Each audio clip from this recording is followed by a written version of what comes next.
노영희 변호사, 이승원 시사평론가 자리했습니다. 그리고 외교안보 취재하는 KBS의 김경진 기자도 자리했습니다. 오늘 첫 번째 주제 보겠습니다. 북미회담 8일 남았습니다. 북미 두 나라가 연락사무소를 설치할 가능성이 높아지고 있습니다. 두 정상의 동선도 좀 살펴보겠습니다. 김 기자, 8일 남았습니다. 바쁘시죠? 북한 매체가 이거 보도 안 하고 있습니까? 네, 아직까지 단 한 번도 보도하지 않고 있습니다. 왜 그렇죠? 일단은 지난번에 싱가포르 때 같은 경우는 6월 12일 날 했잖아요. 네. 그런데 북한 매체가 처음으로 보도한 게 16일 전이었습니다. 16일 전? 네, 그러니까 아마 한 며칠 전부터 보도하겠지라고 생각을 하고 있었는데 지금 열흘도 채 남지 않았는데 아직까지도 보도를 안 하고 있거든요. 그래서 왜 그런지는 지금 두 가지 정도 분석이 가능한데 첫 번째는 내부적으로 지금 진행이 굉장히 준비가 부족해서 지금 이걸 충분히 따라가면서 보도하기는 어려운 상황이다. 그야말로 약간 과부하가 걸린 것 아니냐 이런 추측이 한 가지 있고요. 두 번째는 뭐 잠시 후에 얘기하겠지만은 김정은 국무위원장의 베트남 국빈 방문이 예정돼 있다는 얘기가 나오는데 이거와 동시에 발표하기 위해서 일정을 좀 마지막으로 최종 컨펌하는 것 아니냐 이런 얘기가 있습니다. 궁금하네요. 그동안에는 죄송합니다.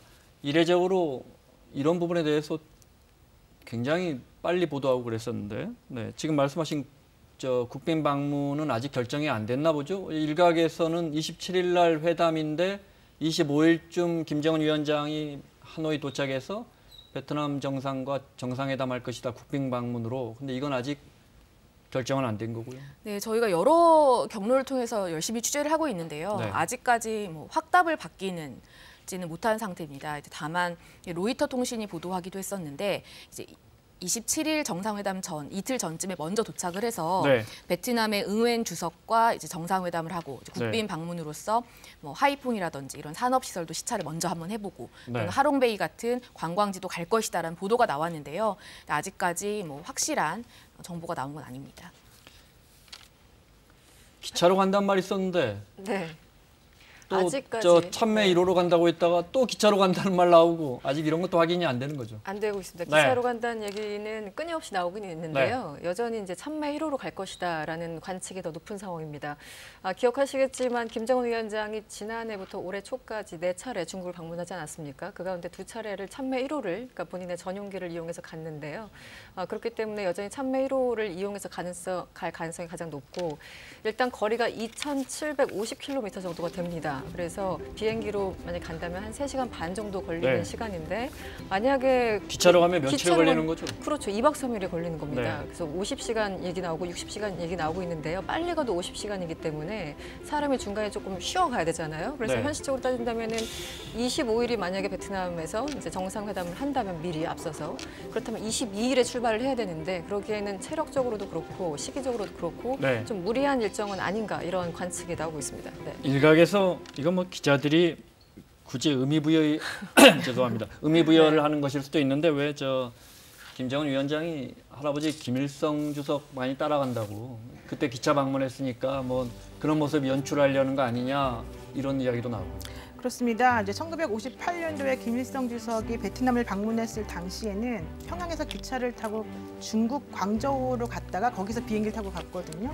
이번에도 이제 그런 식으로 만약에 가게 되면 그게 이제 김일성에 대한 그런 모습을 상기시키는 그런 효과가 하나가 있고 또 하나는 중국과의 친밀성을 과시하는 그런 효과를 낳게 되지 않을까 얘기를 하고 있습니다. 사진으로 보니까 진짜 닮았습니다. 네, 그렇습니다. 그래서 이번에 이제 김창선 국무위 부장이 먼저 선발대로 와서 지금 베이징의 서우드공항에 도착하고 그 이후에 광저우로 이동해서 1박을 한 다음에 하노이를 갔다 그러거든요. 이제 그렇게 되면은 결과적으로는 중국을 거쳐서 가는 모습이었기 때문에 아마 이것이 이제 김정일 위원장도 그런 식으로 갈 수 있을지를 확인하기 위한 거다라는 얘기가 김정은 있습니다. 위원장도 그렇다면은 그것은 이제 기존의 김일성 주석이 갔었던 그런 모양과 같은 동선으로 움직이려고 하는 그런 효과를 낳는 것 같습니다.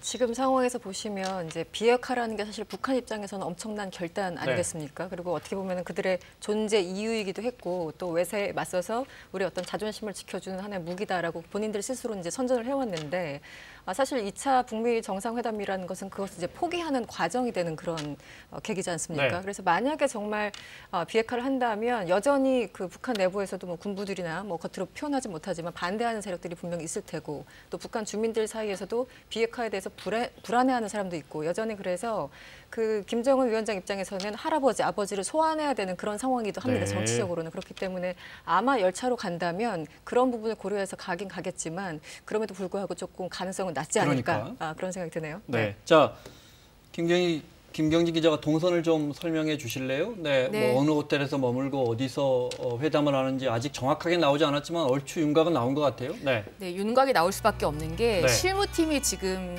저 CG에 나와 있는 저런 곳들을 굉장히 여러 번 빈번하게 방문을 하고 있습니다. 북미 두 나라에. 네, 그렇습니다. 지금 하노이 시내 지도인데요. 네. 저기 보시면 멜리아 호텔과 소피텔 메트로폴 호텔이 보이시죠? 네. 저기가 바로 하노이의 구도심입니다.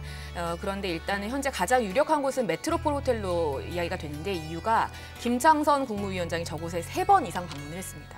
네. 그렇기 때문에 역시 김정은 국무위원장이 묵을 장소이기 때문에 숙소가? 여러 차례 숙소로서 여기가 김정은의 숙소. 네. 지금 멜리아 호텔이 보이고 있는데 저기 같은 경우는 이제 북한 대사관과 거의 9분 거리로 굉장히 가깝고 네. 북한 측 인사들이 여러 번 방문했다는 이유로 지금 유력한 장소로 꼽히고 있는데요. 네. 지금 멜리아 호텔은 이후에 김창선 부장이 방문을 하지 않았기 때문에 현재로서는 이제 그 옆에 위치한 역시 구도심에 있는 메트로폴 호텔. 네. 100년 정도 된 굉장히 유서 깊은 5성급 호텔인데요. 이곳이 유력하게 뭉쳐지고 모일 것 있는데, 네, 근데 아직까지 확실하게 정해진 건 없습니다. 지금 보시는 화면이 바로 메트로폴 호텔이고요. 저기에 저희 취재진이 계속 이렇게 머물고 있으면서 북한 당국자들이 저기 왔다 갔다 하는 것도 우리가 체크를 했습니까? 그렇죠. 그래서 김창선 그래요? 네. 부장이 3번 이상 저곳에 방문을 해서 네. 뭐 유리창이 너무 잘 보인다, 좀 문제가 있는 것 아니냐 이런 식으로 호텔 관계자들한테 이야기하는 모습도 포착이 되기도 했고요. 네. 그래서 지금 유력한 장소로 거론이 되고 있습니다. 네. 구도심에 위치한 그리고 곳이고요. 또 저 지도를 볼까요? 저 회담 장소라든지 트럼프 대통령이 머물 호텔도 좀 볼까요? 저기는 뭡니까? 메리어트 호텔. 네, 지금 보이시면은 제가 말씀드린 구도심에서 약 지금 10km 정도 떨어진 곳에 JW 메리어트 호텔 보이시죠? 네. 이 메리어트 호텔이 바로 이 트럼프 대통령의 숙소로 가장 유력하게 점쳐지고 있는 저 곳입니다. 컨벤션 센터는 왜 적혀 있는 거예요? 바로 저 컨벤션 센터가 이번에 회담장으로 가장 유력하게 거론되고 네. 있는 곳인데요. 메리어트 호텔 같은 경우는 지금 미국 실무진들이 계속해서 방문을 하고 있어요. 네. 저곳만 방문을 하고 있기 때문에 아무래도 저곳에서 트럼프 대통령이 머물지 않겠느냐라는 네. 이야기가 나오고 있고요.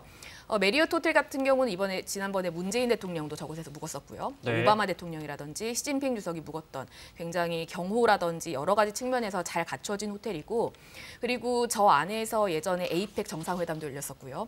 그리고 또 이 호수가 하나 있는데 그 호수에 있는 어떤 다리에서 어떻게 보면 도보다리 회담 같은 것도 연출될 수 있다라고 네. 해서 저곳이 사실 회담장으로도 거론이 됐던 곳입니다. 근데 현재로서는 지금 트럼프 네. 대통령이 묵을 것이 유력하게 보이고요. 저게 이제 컨벤션 센터면 아마 저기서 회담할 것 같고요. 재밌는 건 저 컨벤션 센터, 그러니까 네. 회담장으로 추측이 되는 곳 바로 옆에가 메리어트 호텔입니다. 네. 그러니까 트럼프 대통령은 동선이 쉽네요. 굉장히 간단하게 네. 회담장으로 올 수 있는데 현재 김정은 국무위원장은 아까 10km라고 말씀드렸는데 차로 이동하면 대략 30분 정도 걸리거든요.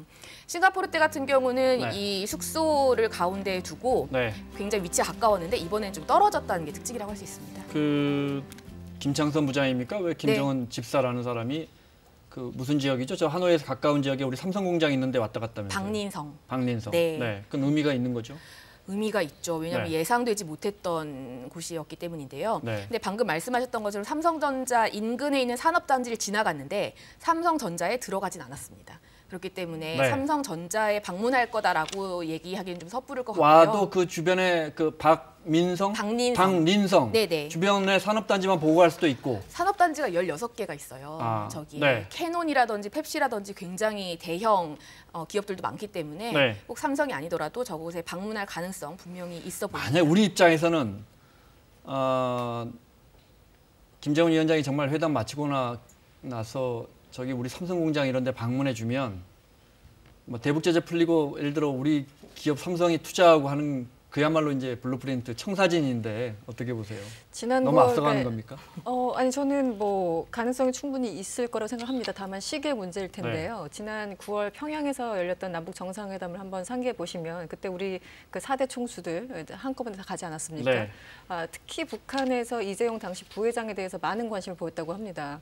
그리고 만약에 이번에 지금 하노이에 있는 삼성 공장을 가게 된다면 그곳이 굉장히 좀 의미가 있는데요. 예를 들어 삼성에서 그 수출한 테라는 휴대폰 1억 5천만 대 가운데 절반을 여기서 네. 만들고 있고 또 거기서 일을 하는 노동자들 수가 한 10만 명이 됩니다. 그렇기 때문에 어떤 일자리 창출이랄까 네. 어떤 경제적으로 여러 가지 도움이 되는 것이기 때문에 북한으로서는 충분히 눈독 들일 수 있는 상징적인, 네. 그 여러 가지 의미가 있고 또 어떻게 보면 삼성이라는 게 자본주의의 상징인데 네. 그것을 이제 김정은 위원장이 직접 방문해서 정말 아주 극단적인 상상력을 발휘한다면 이재용 부회장을 만난다면 네. 또 어떤 일들이 펼쳐질까 여러 가지 설들이 만약에 있는 건 그 전에 이재용 부회장이 출국한다면 뭐 우리 국민들이 다 다 알아차리겠죠. 알아차리죠. 네. 자, 이재용 부회장 이야기가 나왔으니까 박지원 의원이 전에 방북했을 때 북한 사람들이 이재용 부회장에 대해서 너무 잘 알고 있고 정말 뭐 극진히 예우하더라 이런 이야기를 했어요. 잠깐 들어보겠습니다. 작년 또 문재인 대통령께서 평양을 방문했을 때 저도 특별 수행원으로 갔었습니다. 그때 김정은 위원장이나 북측의 고위 간부들은 전체 경제에 있었습니다. 특히 이재용 삼성 부회장 등 우리 기업인들에 대한 관심이 컸고 오죽했으면 저하고 김정은 위원장하고 얘기하는데 부위원장이 이재용 부회장을 데리고 가서 소개를 하니까 저는 완전히 왕따가 되더라고요. 찬밥 신세졌군요. 예, 그래서 사실 2000년 6.15 남북 정상회담 때는 제가 아무래도 특사 또 김대중 대통령을 모시고 갔었기 때문에 저를 부통령 취급하더니 이제 대한민국 부통령은 이재용 삼성 부회장으로 바뀌었구나. 제자리로 돌아오면서 혼자 웃었습니다.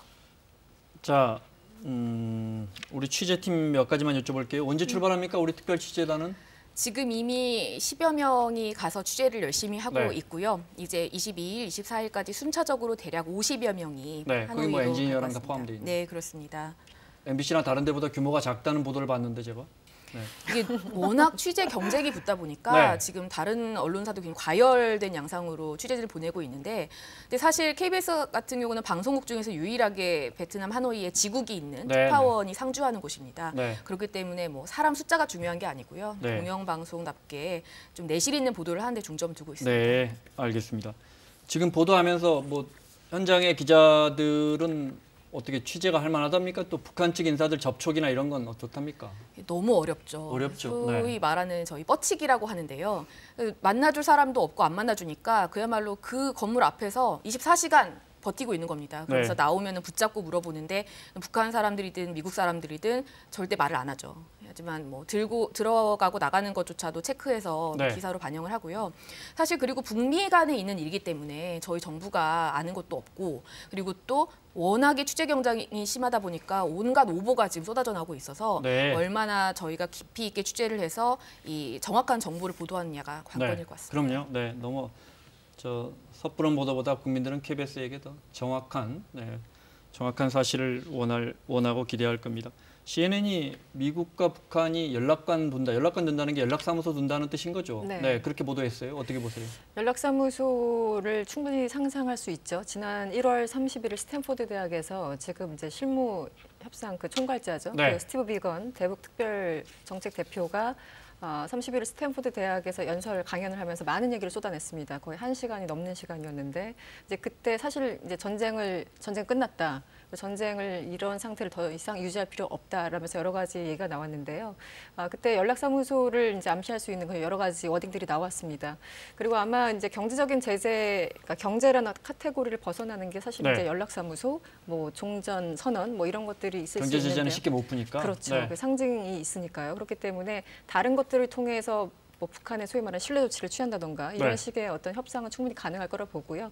연락사무소는 아마 그 비핵화 네. 과정을 이제 실질적으로 검증하는 단계에 있어서도 반드시 좀 필요한 연락사무소 같은 정말 그런 역할을 할 수도 있을 것 같습니다. 우리도 지금 이미 개성에 네, 북한과 네, 연락사무소를 그렇죠. 두고 있고요. 네. 네, 알겠습니다.